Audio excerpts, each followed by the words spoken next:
bwe yakola video ng'akwegayirira ebigambo tebibaawula obubaka bwe abufuna obwa Ssaalongo. Mumumpeerereza akayimba akagamba Zinyambula we nali omwana mbadala nzifunye lwaki onnondoola nyambula wanvumba obunako kati nzifunye lwaki onneesibako naye nondeka ng'ogenda weebigula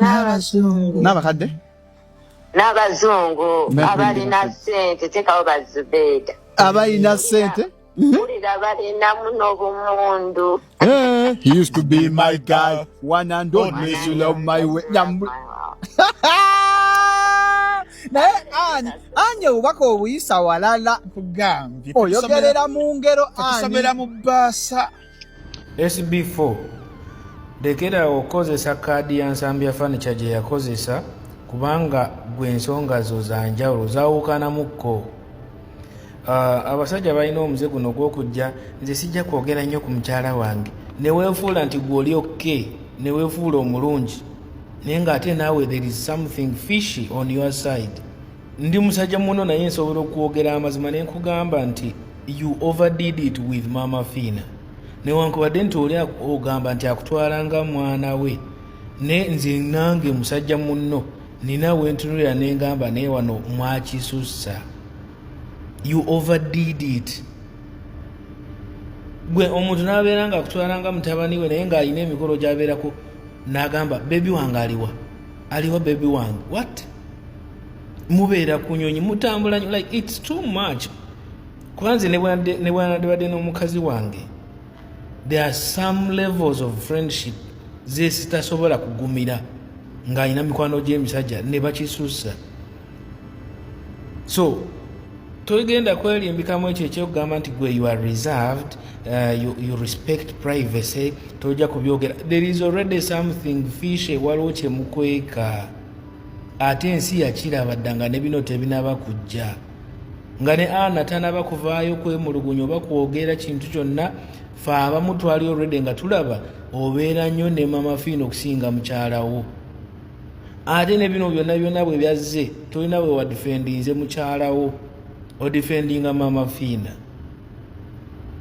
So bw'oba owulira nti ng'omusajja watuuka nga tokyalina appetite ya mukyalawo kakasa nti ne mu kino kiplaying bulungi nga tomukuba ng'ate gwe weerungiya. Tewali kintu kibi mu nsi muno ng'omuntu okukulumya ate neyeefuula mbu ye ali okay nasigala ng'ali fine. Weeyogeza ng'ayagala relationship yo, ayagala obufumbo bwo, ayagala mukyalawo naye ng'okimanyi olimba. Okwagala si bigambo. Bw'oba obadde oyagala mukyalawo mu ssaawa zino weyandyetaaze support yo. Vaayo bw'oba omanyi nti friendship ya Mama Fina yakwagala nga mutabani we, Mama Fina aba tagenda kukyawa ng'odifendize mukazi wo n'omukakanya naye ng'oli ku sayidi ye. Naye ng'eno bw'obiitabita Mama Fina ate nno weewofuula ayagala mukyalawo byonna toyagala bifiirwa. Nze nga ndaba gwe adifendinga nnyo Mama Fina okusinga ate mukyalawo gwe weefuula okwagala. Tewali kintu kibi mu nsi muno ng'abantu abeekoza nti bakyali ku sayidi yo naye ng'ate bakuliira munda. Omuntu okuba nga yeeyogeza ng'akyali naawe naye nga tali naawe. Ate osingako n'oyo akugambye nti nze nakuvaako dda tokyampoomera njagala oli.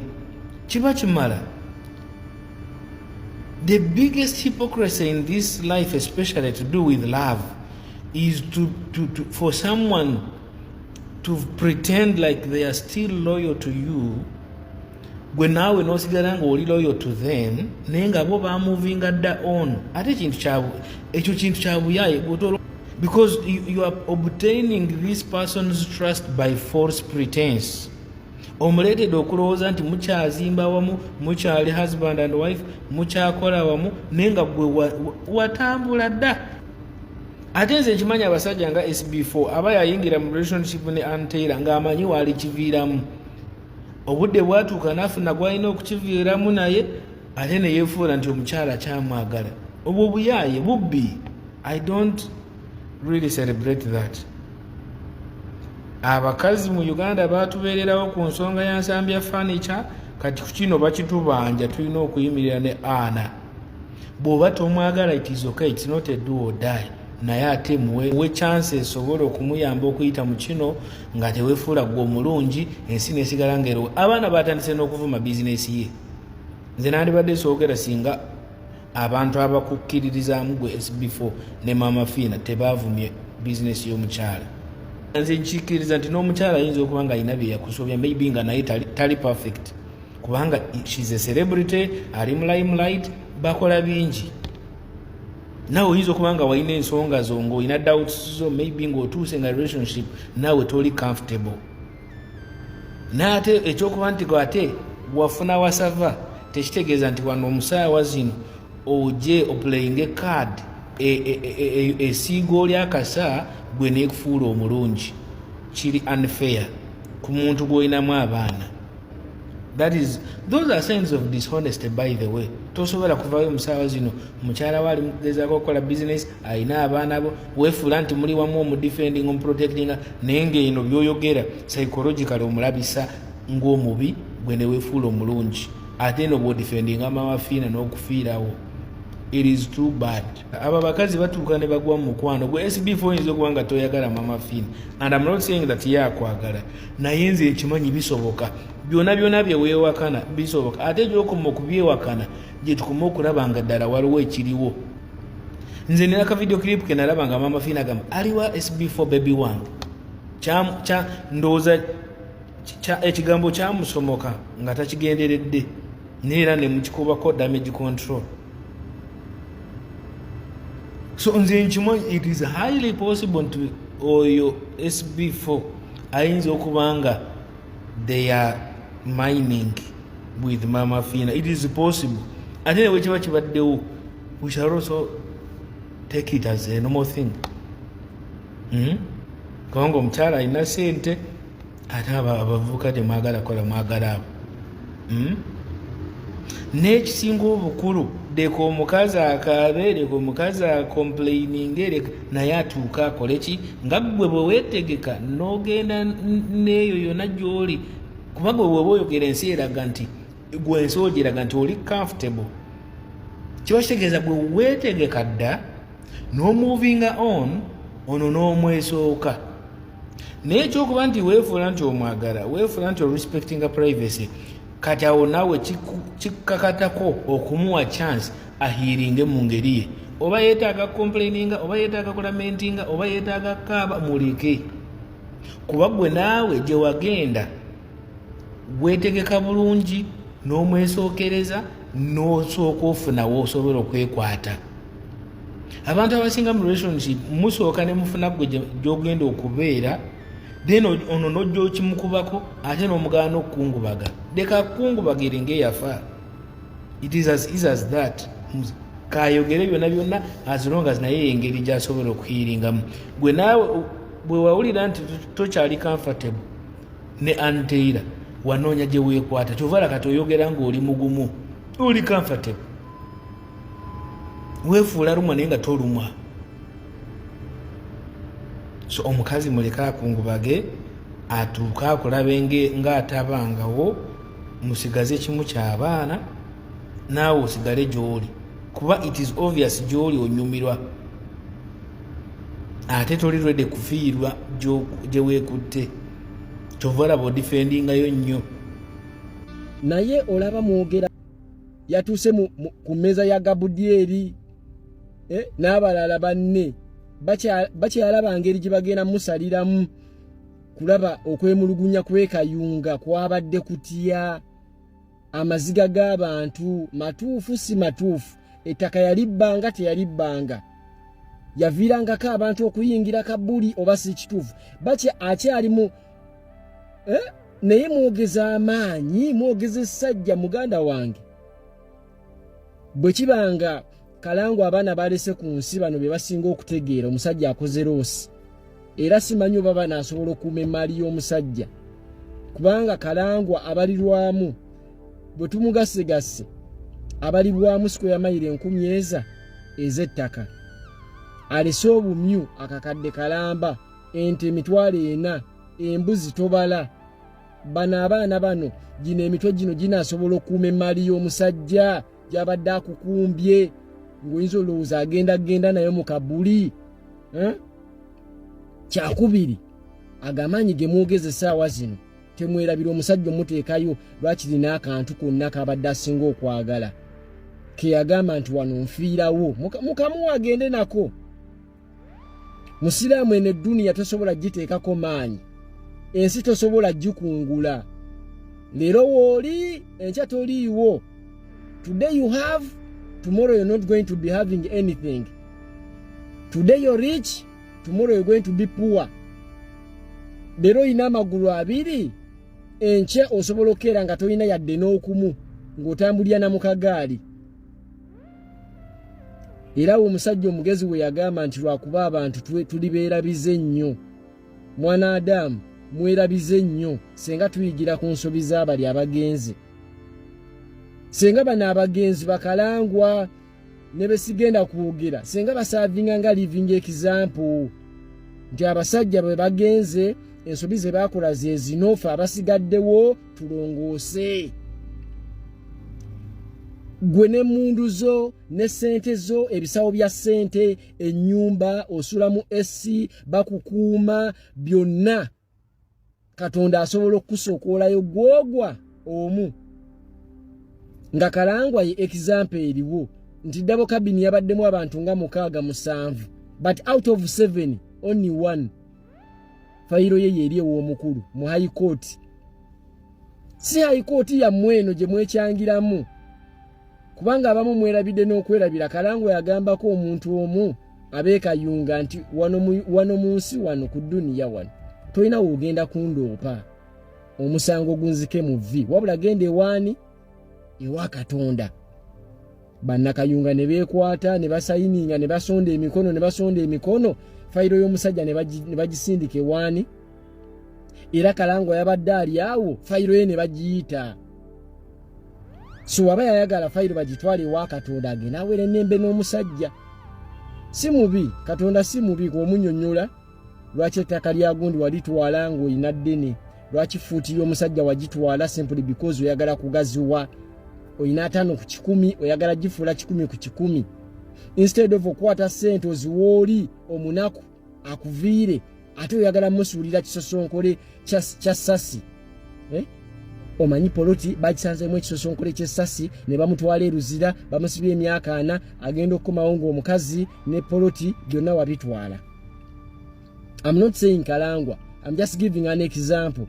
Nti bantu bangi batutte ebintu by'abantu mu lukwesikwesi. Oli akoledde toyagala musasula. Mpulidde. Oli akuwadde ekintu akuteresezza ekintu kyakwesize ate oyagala kikyusa. Oli azza akwewozeeko akasente lwakuba oyagala kozesa advantage mbu munaku otwale akayumba ke.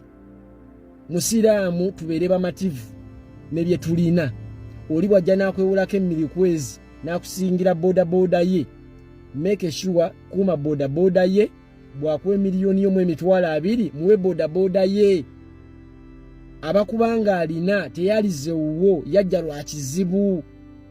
Amaanyi tegalya. Edduniya tosobola gikungula. Baali b'amaanyi ng'ensi batya. Tulabye abasajja abaali baboggola n'ettaka ne lyeyasaamu wakati. Essaawa zino bali mu kabuli.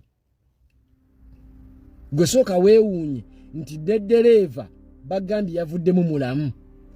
Abantu be baakoonye waliwo omukazi annyonnyodde nti piki baagiwaludde okuva wano mpaka e Busitema. Nga emmotoka bw'ekola bweti ababadde ku piki bonna babiri balamu batemya bukofu. Eyabadde munda ate ye yafudde be yabadde nabo balamu. Kyakubiri abaana b'omugenzi bwe bavaayo ne batubuulira nga ye balina ssente bwe batasonda lumbe. It is very okay. Nga ye mulina ssente nga ye mulina obuyinza please n'obulamu mu bukomyewo if possible. Muleme kwogera bintu bigenda kuleetera musajja buzibu. Omusajja already ali mu bizibu bye. Awere n'ema na misango gye agenda kusisinkana mutonzi we mu kifo ky'omusabira edduwa oba essaala mu lulimi lwe muyinza okutegeera. Katonda amwanirize n'emikono 2 amulamuze ekisa ate muli eno ku dunia mwekyanga ki wekyanga ki nga nnyini ssente yazikola ayingidde kabuli ensi togiteekako maanyi leero oli mulamu enkya ogenda kufa. It is either you like it or not. Okufa it is not if, it is when. Ako kajje kunze oba obadde tokamanyi. Sinti bwe naafa sinti oba naafa omanyi oyinza obeera onogamba oba naafa oba siife. You're going to die. Gwalaba video eno, you're supposed to die. You have to. It is a must. It is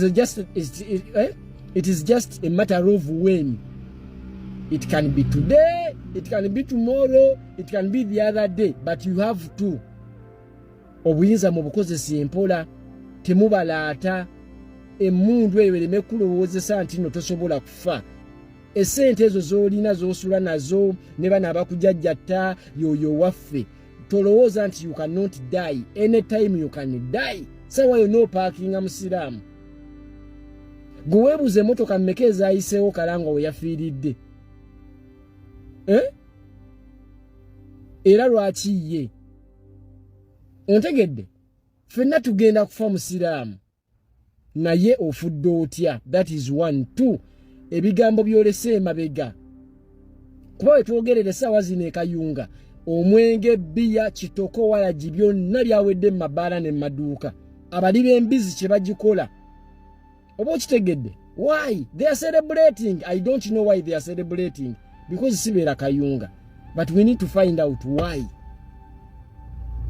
Tugolole ensobi nga tuyigira ku bagenzi fe abakyali abalamu nkiddamu tugolole ensobi zaffe abakyali abalamu. Let these people serve as an example eri fe abasigaddewo. Ensi tosobola gikungula. Ensi yabeerawo nga tonnabeerawo, egenda kubeerawo nga oli ebeerewo ng'ovuddewo. Ate tewali ssaawa egenda kulaga kubalanga edda sayidi eno. Ompulira? Eyina okudda eno. Oba ofudde oba tofudde, oba oli mulamu oba onywedde, oba bakubanja renti, oba abaana bo tebasoma, oba ogenda kufa leero, essaawa egenda kusigala ng'ebaleddawa mu bufunze. Tolina kyogenda kukola kitabangawo ku duniya. Byonna baabiraba dda, naffe tubirabye, ate nabagenda okujja bagenda kubiraba. Beera mukakkamu, ensi gijjeeko amaanyi.